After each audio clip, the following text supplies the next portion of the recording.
Le dernier soldat américain a quitté Kaboul, les talibans sont de retour au pouvoir. Alain Frachon, les États-Unis sont-ils aujourd'hui une superpuissance en recul ? En retrait dans cette région, sans doute, oui, elles sont en retrait dans cette région. Mais peut-être considèrent-ils que leur statut de superpuissance ne se joue pas là. Donc c'est une question à double détente, si vous voulez. Se joue sur la Chine, comme on le voyait dans le sujet plutôt, en tout cas, c'est ce qu'ils croient, dans la région Asie-Pacifique, et notamment dans la confrontation technologique, économique, peut-être militaire aussi, dans la gesticulation militaire, en tout cas, avec la Chine.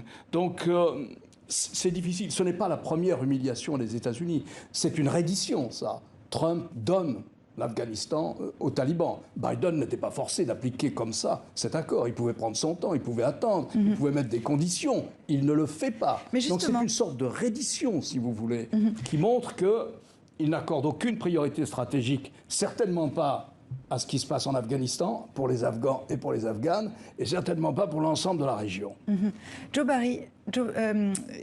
Michael Barry, Joe Biden restera comme celui qui a subi une débâcle dans le retrait d'Afghanistan, ou comme celui qui finalement a retiré les boys d'Afghanistan? Non, je crois que ça va rester le spectacle de la débâcle, de l'humiliation. Y compris pour la société américaine? Y compris pour la société américaine qui a vu ressurgir comme un cauchemar répétitif l'évacuation des derniers Américains à Saigon avec des Vietnamiens désespérés qui s'accrochaient au palais des hélicoptères. Mais ça, les jeunes générations ne s'en souviennent pas. Cette image-là, elle est fraîche pour eux? Elle est fraîche, elle est rafraîchie, elle est rappelée.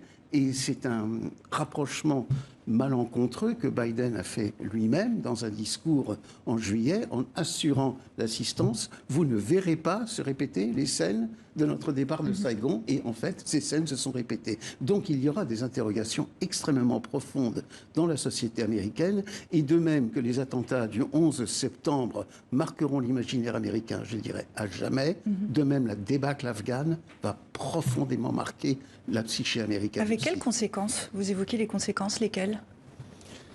Les conséquences immédiates, c'est assez facile à comprendre, c'est-à-dire cette espèce d'idée que l'interventionnisme militaire, compte tenu des capacités de l'armée américaine, qui est la plus puissante du monde, cette idée que l'interventionnisme militaire, même à des fins humanitaires, si vous voulez, gagne toujours, cette idée-là, à tort ou à raison, cette idée-là va être mise sous le boisseau et ne va plus, visiblement, ça sera, avant d'imaginer la moindre intervention militaire de ce type aux États-Unis, il y aura de l'eau qui va couler sous les ponts. Est-ce qu'il y a une forme d'isolationnisme aussi?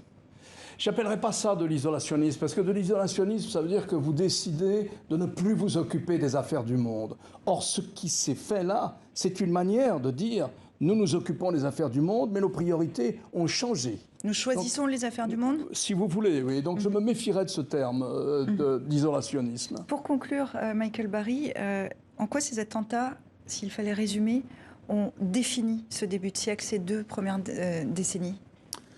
Ces attentats ont défini, d'abord pour les Américains, l'idée, pour la première fois de leur histoire, que leur territoire national n'était pas invulnérable et n'était pas protégé par les océans. Donc c'est un coup très dur.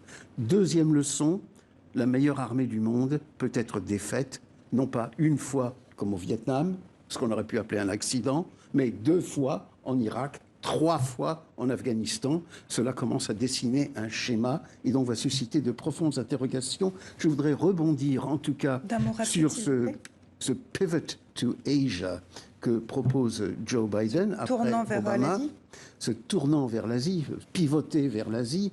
Je suis absolument estomaqué de voir que manifestement mon président de la République ne sait pas lire une carte, car la Chine touche autant à l'Afghanistan qu'à la Corée du Sud. Et la Chine, on en parle évidemment très régulièrement. Michael Barry, merci beaucoup. Je rappelle le titre de votre livre, Le cri afghan. Alain Frachon, merci à vous également d'être venu dans cette édition spéciale de 64 minutes. Et on continue à parler des conséquences des attentats du 11 septembre, guerre contre le terrorisme et surveillance de masse. Restez sur TV5 Monde.